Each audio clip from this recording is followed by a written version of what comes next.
Call came at 11:30 on a Tuesday night, and I almost didn't pick up. I was sitting on the floor of my childhood bedroom, the one my stepfather had already started converting into a home office before I even finished packing, when her name lit up my screen. My mother. Calling like nothing had happened, like it hadn't been 3 weeks since she stood in the kitchen doorway and told me, with a coffee mug in her hand and her voice completely flat, that the house was moving in a different direction. That was the phrase she used, a different direction. I was 26 years old, recently laid off, and I'd come home for what was supposed to be a few months to save money. I had a plan. I always had a plan. And then one morning, my stepfather sat down across from me at the breakfast table and said his daughter, his biological daughter, who I had never once had a problem with, was pregnant and needed a room. Needed my room. And my mother, the woman who carried me, looked at me from across that table and said nothing. Not a word. I want you to understand something before I go any further. This wasn't the first time. It was just the first time I finally understood that it was never going to be different. I grew up watching my mother choose. That's the only way I know how to describe it. Every decision she made after she married my stepfather when I was 9 years old was a calculation, and I was never on the winning side of it. His kids got the bigger rooms. His schedule dictated the vacations. When there was a conflict between what I needed and what made his household run smoothly, I learned very quickly which one was going to lose. I told myself stories about it for years. She's under pressure. She's trying to keep the peace. She loves me. She just shows it differently. I was so good at those stories. I told them to myself in the bathroom at school when I was crying and didn't know why. I told them to my college roommate when she asked why my mom had missed my graduation ceremony because my stepfather had a work thing in Phoenix. I told them to my therapist, who, to her credit, would just look at me quietly and let the silence sit there until I heard myself. But I'm getting ahead of myself. The night she called, I was already 3 weeks into living at my uncle's place. My father's brother, a man who barely knew me but who had opened his spare room without a second's hesitation when I texted him at 10 o'clock on a Wednesday. His name was Walt. He was 61, divorced, and he kept a container of mixed nuts on the kitchen counter that he refilled every few days without comment. He was the first person in a very long time who made me feel like my presence wasn't an inconvenience. I stared at my mother's name on the screen for 4 full rings before I set the phone face down on the carpet and let it go to voicemail. Then I picked it up and listened to what she left. Her voice was different, thinner, somehow. She said she missed me. She said things had been tense at home. She said, and this is the part that made my chest do something complicated. She said she hoped I was doing okay and that she thought about me every day. I sat with that voicemail for a long time. And then I thought about the morning she told me the house was moving in a different direction. Let me back up. Let me tell you the whole thing because I think the whole thing matters. My stepfather came into our lives when I was in 3rd grade. His name is irrelevant to this story. I've always called him my stepfather and nothing else. But what matters is that he came with 2 kids of his own, a set of strong opinions about how a household should run, and a talent for making my mother feel like she was finally safe. She had been alone since my father left when I was 4. She had worked hard. She was tired. I understood that even as a child. I understood it in the way children understand things they are never directly told, through the quality of silence in the car, through the way she exhaled when she sat down at the end of the day, through the very specific relief on her face the first time he took us to dinner and paid without looking at the bill. I wanted her to be happy. I genuinely did. I was 9 years old and I wanted my mother to stop being tired. What I did not fully understand yet was that her happiness was going to require something from me. It started small. I was asked to be flexible, to be understanding, to be the easy one because his kids were still adjusting. I was the older child, the more mature one. Couldn't I just— Yes, I could. I was 9. I said yes to everything. I became the child who didn't need much because needing things had started to feel dangerous. By the time I was in middle school, I had perfected it. I was quiet and self-sufficient and got good grades and gave no one any trouble. My stepfather called me low maintenance, and the way he said it, I could tell he meant it as a compliment. I smiled and said thank you. High school came and went. College came and I paid for most of it myself through scholarships and loans and 2 jobs. Not because they couldn't have helped more, they could have, but because asking felt like a risk I didn't want to take. I didn't want to find out what happened when I needed something big. I moved to Chicago after graduation. I built something there. Not glamorous, not the life I'd imagined exactly, but mine. An apartment with a leaky bathroom faucet I fixed myself. A job I was good at. A group of friends who knew my actual personality, not just the agreeable, invisible version I performed at holidays. And then the company downsized. And I was 26 and laid off, and I had enough in savings to cover about 4 months if I was careful, and my lease was up in 6 weeks, and my mother called and said of course I should come home. Of course. Stay as long as I need. I should have known better. I did know better, if I'm honest, but I was tired and I was a little scared, and I still had that 9-year-old somewhere inside me who just wanted her mother to be the safe place she was supposed to be. I moved back in October. By December, I was being asked to move out, not asked. Informed. My stepsister was 4 months pregnant. She and her boyfriend needed a place to land while they figured things out. My room was the biggest spare room. My stepfather presented it like it was a logistics problem he regretted, but the solution was already decided before he sat down. My mother stood in the doorway the whole time and didn't say a single word. I looked at her. I waited. The whole conversation I kept waiting for her to say something, to push back, even gently, to say we'll figure something else out, or let us help you find a place, or even just, I'm sorry, this isn't what I wanted. She refilled her coffee and said she was sure I'd land on my feet. I packed my car in 2 trips. Walt's house was in a suburb 40 minutes outside the city. Small, tidy, with a backyard that backed up against a creek. He had a spare room with a daybed and a dresser and a window that looked out at the neighbor's oak tree. He put a key on the kitchen counter without making a speech about it. The first week, I mostly slept. I didn't realize how exhausted I'd been until I was somewhere that felt genuinely calm. I'd wake up disoriented, reach for my phone, scroll through job listings until my eyes blurred. Walt would leave a plate outside my door sometimes. Nothing fancy, just toast or leftover pasta, and never comment on it. The second week, I started applying seriously, sending out 30-40 applications, rewriting my resume, doing the grinding, humbling work of trying to get someone to take a chance on you. And the third week, I got a call from a company I'd interviewed with back in October, before everything fell apart. They'd had a hiring freeze. The freeze had lifted. Was I still interested? I sat in Walt's kitchen and said yes so fast I had to ask them to repeat the start time for the follow-up call. It was a fully remote position, better salary than my previous job. And here's the part that became important later. They were based in Denver, but the role was remote, and they asked during the final interview if relocation was something I was open to. I said I'd think about it. I thought about my mother's voice on that voicemail. I think about you every day. I thought about standing in that kitchen doorway while my stepfather explained the logistics of my displacement. I thought about how small I had made myself my entire life to keep the peace in a house that was never really mine anyway. I said yes to Denver. The job offer came on the Thursday.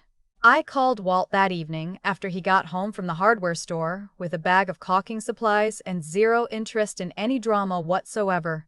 He sat down at the kitchen table, listened to the whole thing, and said, "Well, good. That was it. That was the whole response. Good." I laughed for the first time in weeks.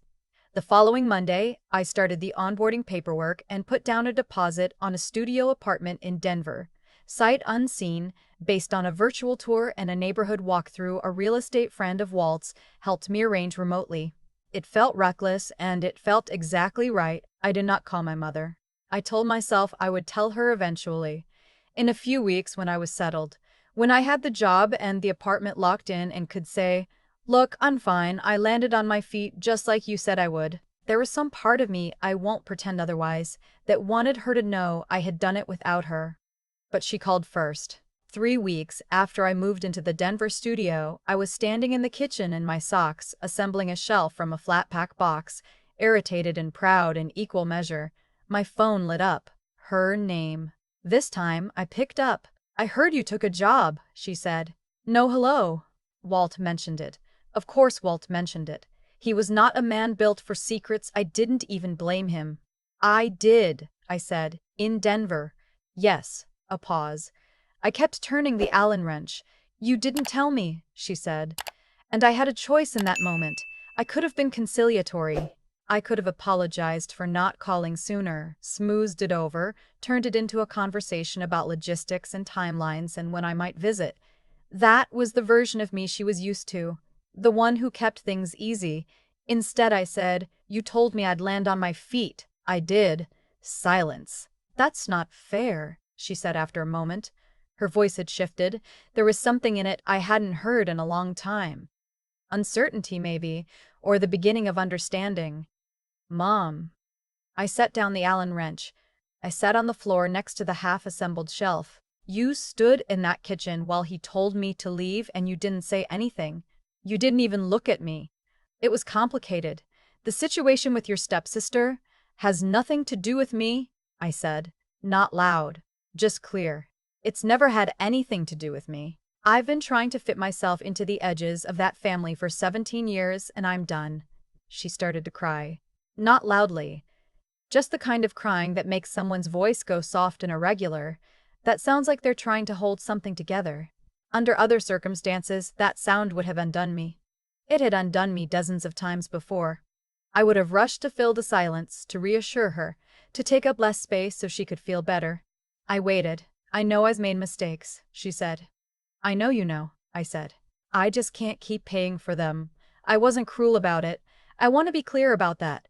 I wasn't cold or vengeful or looking to wound her. I was just tired of pretending. I was tired of shrinking myself around her grief and her convenience and her need to believe that everything in that house was fine. We talked for 40 minutes. It was not a resolution. It was not a tearful reconciliation with a bow on it. But something shifted in how we were talking to each other. Less performance, more actual. She admitted she had leaned on me being easy because she didn't know how to handle hard. She admitted that she had seen how my stepfather treated me differently from his own kids and had told herself it wasn't that bad. She said she was sorry. I said I heard her. I didn't say I forgave her. Forgiveness felt like too large a word for one phone call. But I also didn't hang up the way I'd been hanging up inside every conversation with her for years. That slow, quiet withdrawal where I stayed on the line but made myself absent. I stayed present. And so did she. That was something. Denver was cold in February in a way I had not fully prepared for, which was my own fault because I had moved there from the Midwest and somehow thought I had seen cold. I had not seen this cold. The cold here had opinions. I learned where the good coffee was and which bus line ran closest to my office when I went in twice a month and how to layer properly and how to talk to my neighbors in the elevator without it being weird. I learned that I liked my own company in a new city in a way I hadn't given myself the chance to discover before, that I could walk somewhere alone on a Saturday afternoon and feel full rather than lonely. I called Walt every week or two. He never had much to say, but I liked the consistency of him, the reliability. He asked once, about a month into my time in Denver, if I'd been talking to my mother. I said yes, a little. He said good in the same way he'd said good about the job offer. The situation with my stepsister resolved itself in the way those situations often do. Her boyfriend got his act together. They found a place of their own. My old room became an office after all. My stepfather sent me a text around Easter that said he hoped I was settling in well. I read it twice, trying to find the subtext, and eventually decided there wasn't any. I wrote back a single line and left it at that. My mother and I found a rhythm. Not the one we'd had before, which was built on avoidance and my willingness to absorb discomfort so she didn't have to feel guilty. A different one. Slower. More honest. She would call on Sunday evenings and I would pick up and we would talk about real things. Not just updates, but actual things. She mentioned once that she and my stepfather had been in counseling. I didn't ask follow-up questions, but I noted it. It seemed like a thing worth noting. I got promoted in August. A small promotion, a title change, a salary bump, a new set of responsibilities I was genuinely excited about. I told Walt before I told anyone else. He said good. Obviously. I told my mother the following Sunday. She was quiet for a moment, and then she said she was proud of me. She said it simply, without preamble or qualification, and I believed she meant it. I didn't say thank you. I said I knew. And that was different. That was me not making it smaller than it was. That was me receiving it without deflecting it. Small thing, but I felt it. There's a version of this story where I end by telling you everything got fixed, where my mother became the parent she should have been, where the years of being the easy one were made up for in some meaningful way, where I stopped feeling that particular ache that comes from wanting something from someone who doesn't know how to give it. That's not quite how it went. What happened instead was quieter and, I think, more real. I stopped waiting for her to become someone different.